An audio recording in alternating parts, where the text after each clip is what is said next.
नमस्कार, पिंकल मेहरा, डोगरा जनस न्यूज़। इस समय की जो बड़ी खबर आ रही है वो फिर से कश्मीर घाटी से आ रही है और कश्मीर घाटी में नाबालिगों द्वारा जो वाहन चलाने के मामले में स्कूलों और कोचिंग सेंटरों को सख्त कार्रवाई की चेतावनी जारी की गई है। जी हाँ, ये जो director of school education Kashmir द्वारा एक नोटिस निकाला गया है जिसमें इस तरह की बातें कही गई हैं। आपको बताते चलें कि ये DSE के संस्थानों से कहा गया है कि वह किसी भी परिस्थिति में छात्रों को वाहन के साथ प्रवेश की अनुमति ना दें।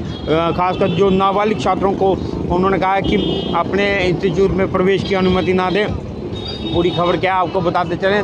जो आदर में कहा गया और उसकी जो अब बातें हम समझ पाए हैं वो आपके साथ साझा करने का प्रयास कर रहे हैं कि श्रीनगर कश्मीर स्कूल शिक्षा निदेशालय ने मंगलवार को नाबालिग छात्रों को के वाहन चलाने पर प्रतिबंध लगा दिया है और संस्थानों से कहा गया है कि वह 2 पहिया हो या 4 पहिया वाहन सहित किसी भी मोटर वाहन को चलाते हुए परिसर में प्रवेश न करने दे।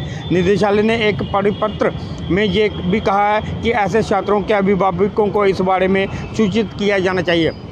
जैसे कि आप सभी को पता है कि पिछले दिनों कुछ दिन पहले ही कश्मीर में एक सड़क हादसा हुआ था थार गाड़ी का जिसको लेकर 2 नाबालिग छात्रों की मृत्यु हो गई थी। उसके बाद कश्मीर संभाग में विभिन्न जो राजनीतिक हलकों से लेकर जो सामाजिक संस्था से जुड़े हुए जो लोग होते हैं उनकी प्रतिक्रियाएं आई थी। उसको लेकर उमर अब्दुल्ला ने भी ट्वीट किया था और अब उसी पे जो है कि प्रशासन जो है वो विभिन्न स्तर पर उसके एक्शन देखने को मिल रहे हैं। पिछले दिनों कश्मीर में पुलिस द्वारा विभिन्न कार्रवाई करते हुए कई नाबालिग जो बच्चे थे उनके 2 पहिया वाहनों को भी सीज किया गया था। लेकिन अब उससे आगे बढ़ते हुए ये जो आदेश DSE के द्वारा जो है कि वो जारी किया गया है जिसमें संस्थानों से कहा गया कि किसी भी परिस्थिति में छात्रों को वाहन के साथ जो है कि स्कूलों में प्रवेश की अनुमति ना दी जाए।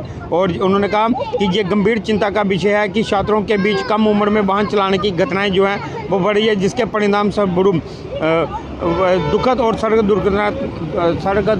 दुर्घटनाएं हो रही हैं और सार्वजनिक सुरक्षा जो है वो भी खतरे में पड़ रही है। इसको लेकर उन्होंने इससे निजी और सरकारी स्कूलों के कोचिंग सेंटरों सहित सभी स्कूलों को कड़ी निगरानी रखने और यह सुनिश्चित करने को कहा कि कोई भी छात्र नाबालिग 2 पहिया और 4 पहिया वाहनों सहित कोई भी मोटर वाहन चलाते हुए संस्थान में ना आए।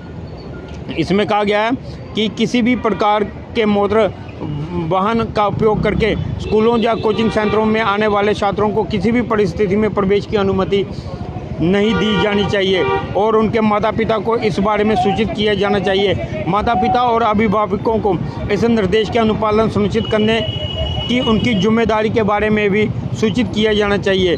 तो ये एक अच्छा कदम कह सकते हैं और बड़ा कदम जो है कि जैसे कि नाबालिगों द्वारा जो वाहन चलाने के मामले स्कूलों में कोचिंग सेंटरों को सख्त कार्रवाई की चेतावनी भी दी गई है। जी अगर इस तरह के पालन को जो कि उल्लंघन करते हुए अगर पाए जाते हैं तो उनको सख्त कार्रवाई के नतीजे भी भुगतने पड़ सकते हैं। जैसे कि हमने आपको पहले भी कहा कश्मीर में कुछ दिन पहले भी एक सड़क हादसा हुआ था जिसमें 2 नाबालिग छात्रों की जो है कि मृत्यु हो गई थी। उसको लेकर पहले ही अधिकारियों ने जो है कि कश्मीर में नाबालिग छात्रों के वाहन चलाने पर प्रतिबंध लगा दिया था और उसका कड़ाई से पालन भी किया जा रहा था। तो वो भी हमने आपको तस्वीरें दिखाई थी जिसमें कश्मीर में खासकर ट्रैफिक विभाग या पुलिस विभाग द्वारा विशेष नाके लगाए गए थे।